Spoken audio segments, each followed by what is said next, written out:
Welcome to the Black and Gold Today, brought to you by Cadillac of New Orleans. I'm Jim Derry. If ever there was such a thing as a must-win game in Week 2, this is it for the New Orleans Saints, who come in 0-1. They'll face a Tampa Bay team also 0-1, beaten pretty badly by the Tennessee Titans. So as we go into today, we'll analyze it, and here with my partner Larry Holder. Help me take the training wheels off this thing. Let's get going. We'll get cranked up, man. All We'll right. get this ball rolling. Sounds good. What do you think about this week? Do you agree with me that this is a must-win for the Saints? For this team and for this year, I think it is. Other years when, say, the Saints lose in Green Bay in 2011, I wouldn't say that was a disappointing loss. And boy, but you knew that team was going to be pretty good. This team, there's so many uncertainties. And they're coming home, and the Saints have not played well at home in a long time. And so I think that this is a bad division. You can't get deep in a bad division. You can't allow a Tampa Bay team with a rookie quarterback and a lot of rookies on that roster and a lot of upheaval to come in and beat you. You can't do it. So I think it's certainly a crucial game this early in the season for the Saints and really for everyone in that building.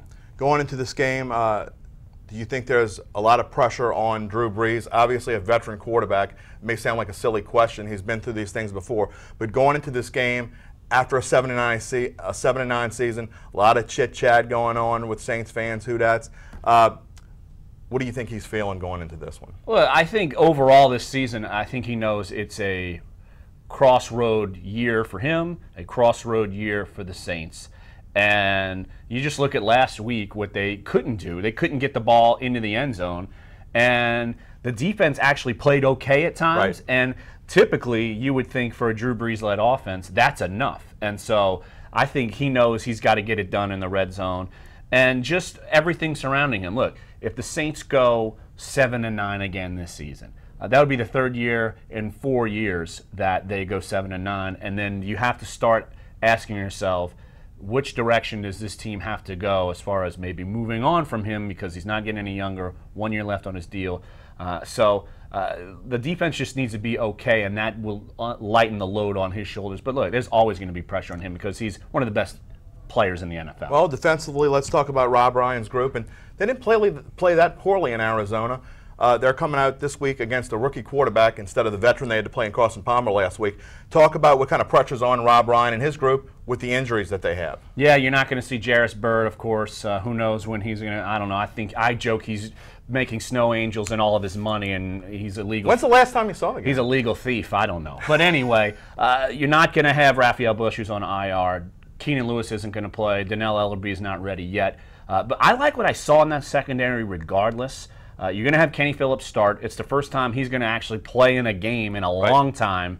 And it's not like he forgot the playbook. He was away from the team for a week. And I think all along they anticipated bringing him back anyway after the first week of the season. So I like what I saw a lot from the defense. Still young. You still see some inexperience. But I think there's more to like on this defense than to dislike. But the key is to get pressure. They've got to get pressure. Well, I was going to say, you talk about inexperience in that D-line with a lot of the inexperience up there. Do you expect them to be able to get through and put pressure on Jameis Winston? Well, I thought they would have been able to do that last week against Carson Palmer. And Sean Payton, he did not exaggerate when he said, I counted 9 Mississippi on one play. That's how long Carson Palmer had the football. It was the touchdown early to John Brown.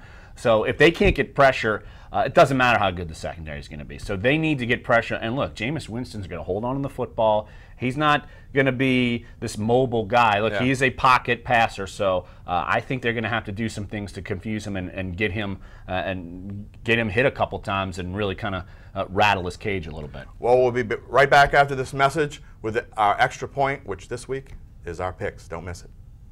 What's one of the nicest things that comes with your new Cadillac from Cadillac of New Orleans? 0% interest. Get 0% interest on all new Cadillacs, now at Cadillac of New Orleans. New owners, new attitude, on Lime Street in Rye in Metairie.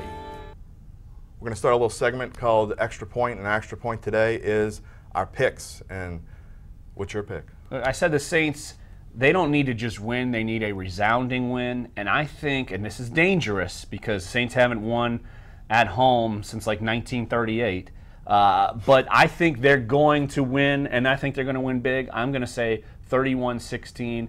I think the Saints will be able to fluster Jameis Winston. I think the crowd does help them, and they kind of get back on that good groove in the Superdome. What's that, like a 647 home game losing? It's a long streak. Wow, I don't think I even remember that. Maybe an exaggeration. Maybe a slight exaggeration. All right, maybe 42. Maybe something like there. that. I'm going to go with Saints 40-10. That is a huge win. Well, wow. the Hoodats hated me last week, so we'll see if we can get back. Well, in the unfortunately, we were right. So what can you say? Don't tell them that. That's going to wrap up our show today. We'll be back here Monday when we break down the game after the big one, Saints Bucs. Come see us. Thanks for joining us.